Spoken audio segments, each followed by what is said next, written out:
a country you have never been to. How can you argue it? I presented a newspaper to buttress more that was what happened as an evidence. But she generalized it that since so many people confessed that there was a use of a proxy tester, and she generalized my own to be like that. I said, even in nursing, you must give an individualized care.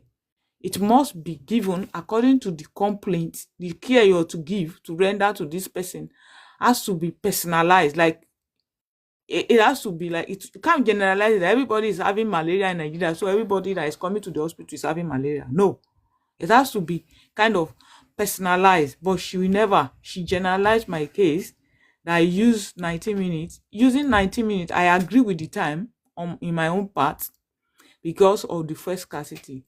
But she said no, that since people there are many people that confessed, that means I've participated in fraud too. And that was the basis for which she didn't give me they didn't approve it, and my case was dismissed. So in part A, 30 minutes was supposed to be used. I used 90 minutes. Part B, they said it's 180 minutes. I used I think I spent they said I spent 60 minutes. I didn't argue with it. All what I was after then was two things were in my mind. The person that was in charge told me there was no much fuel in the generator. You know, using a generator to power a desktop, as soon as there is a fuel running out, definitely the desktop will shut down. I did told her that this is the situation. If you can believe those that confess, you do believe them, they say yes. You believe those that confess that said they did it, yes. Why not believe those that said they did not do it and let them continue with their life? So I don't know how this house can help me, and I'm actually, you know, I'm active. I'm listening with my whole heart. Like, what could I do to come out of this? That's why I said I'm talking about myself. I'll not talk for others because it's still very fresh on me. In fact, I was rejected this week Monday, so it's still very fresh. It's still very, very fresh on me. Please, if there's any advice, any suggestion, it will be taken with, wholeheartedly, and I will appreciate it. Thank you very much. Okay, I will put our email address here so we can talk better.